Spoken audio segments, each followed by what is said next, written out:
Welcome back to the ಮಾ cooking vlogs. ಇವತ್ತು ಬೇಳೆಕಾಳದ್ದು ಸಪ್ಪನೀರು ಮಾಡೋದು ನೋಡೋಣ. ಇದನ್ನು ಕ್ಯೂಚ್ ಹೆಸರು ಅಂತಲೂ ಅಂತಾರೆ.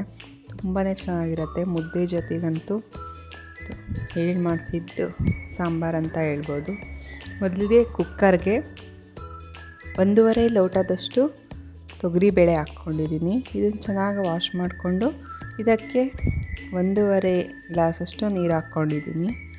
ಒಂದು ಟೊಮೊಟೊ ಹಾಕ್ಕೊಂಡಿದ್ದೀನಿ. ಚಿಕ್ಕದಾದರೆ 2 ಟೊಮೊಟೊ ಹಾಕ್ಕೊಳ್ಳಿ. ಒಂದು ಬದನೆಕಾಯಿ ಹಾಕ್ಕೊಳ್ತಾ ಇದ್ದೀನಿ. ಅದನ್ನು ಹಚ್ಬಿಟ್ಟು ಹಾಕ್ಕೊಳ್ಳಿ, ಉಳ್ಕಾಯಿ ಏನು ಇಲ್ಲದೆ ಇರೋ ಥರ.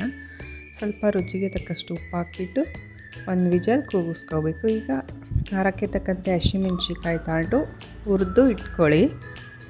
ಈಗ 1 ವಿಜಲ್ ಆಗಿದೆ. ಈಗ ತೆಗೆದುಬಿಟ್ಟು ಟೊಮೊಟೊ ಮತ್ತು ಬದನೆಕಾಯಿನ ಒಂದು ಪ್ಲೇಟ್ಗೆ ಹಾಕ್ಕೊಂಡು ಅದನ್ನು ಬಸ್ಕೋಬೇಕು.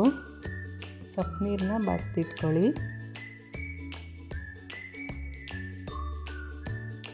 ಈ ಥರ ಬಸ್ದು ಪಕ್ಕಕ್ಕೆ ಇಟ್ಕೊಂಡು ಈಗ ಒಂದಿಷ್ಟು ಹುಣಸೆಹಣ್ಣು ತಗೊಂಡಿದ್ದೀನಿ.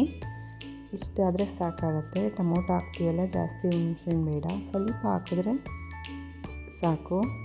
ಸ್ವಲ್ಪ ಹಾಕಿ ಕಿವುಚ್ಕೊಳ್ಳಿ. ಬರೀ ಟೊಮೊಟೊನೇ ಹಾಕ್ತಾರೆ ಒಂದು ಹೆಚ್ಚಿಗೆ, ಆದರೆ ಸ್ವಲ್ಪ ಹುಣಸೆಹಣ್ಣು ಹಾಕಿ ನೋಡಿ, ತುಂಬಾ ಚೆನ್ನಾಗಿರುತ್ತೆ. ಹೆಚ್ಚು ಹಾಕೋಕ್ಕೆ ಹೋಗಬೇಡಿ, ಅಷ್ಟಾದರೆ ಸಾಕಾಗತ್ತೆ.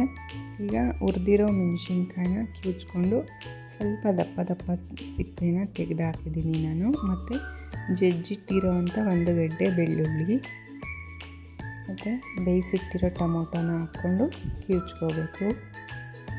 ನಿಮಗೆ ಕೈಯಲ್ಲಿ ಕಿವುಚೋಕ್ಕೆ ಕೈ ಉರಿಯುತ್ತೆ ಅನ್ನೋದಾದರೆ ಮ್ಯಾಶರಲ್ಲಿ ಇದೇ ಪ್ರೋಸೆಸ್ಸಲ್ಲೇ ಮ್ಯಾಶ್ ಮಾಡ್ಕೋಬೋದು. ಮತ್ತು ನಾನು ಬೇಯಿಸಿರೋ ಬದನೆಕಾಯಿ ಮತ್ತು 1 ಇಡೀ ಕೊತ್ತಂಬರಿನ ಹಾಕ್ಕೊಂಡು ಚೆನ್ನಾಗಿ ಕಿವುಚ್ಕೊಳ್ತಾ ಇದ್ದೀನಿ. ಕಿವುಚ್ಬಿಟ್ಟು ಈಗ ಸಪ್ಪನೀರನ್ನ ಹಾಕ್ಕೊಂಡು ಚೆನ್ನಾಗಿ ಮಿಕ್ಸ್ ಮಾಡ್ಕೋಬೇಕು. ಈ ಸ್ಟೇಜಲ್ಲಿ ಉಪ್ಪು ಖಾರ ಹುಳಿ ನೋಡಿಕೊಂಡು ಅಡ್ಜಸ್ಟ್ ಮಾಡ್ಕೋಬೇಕು.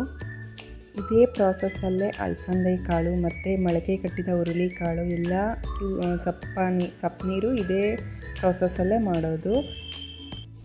ಹಾಗೆ ಟ್ರೈ ಮಾಡಿಬಿಟ್ಟು ಹೇಗೆ ಬಂದಿದೆ ಅಂತ ಕಮೆಂಟ್ ಮಾಡಿ, ಲೈಕ್ ಮಾಡಿ, ಶೇರ್ ಮಾಡಿ, ಸಬ್ಸ್ಕ್ರೈಬ್ ಮಾಡಿ, ಬೆಲ್ ಐಕಾನ್ನ ಕ್ಲಿಕ್ ಮಾಡಿ. Thank you.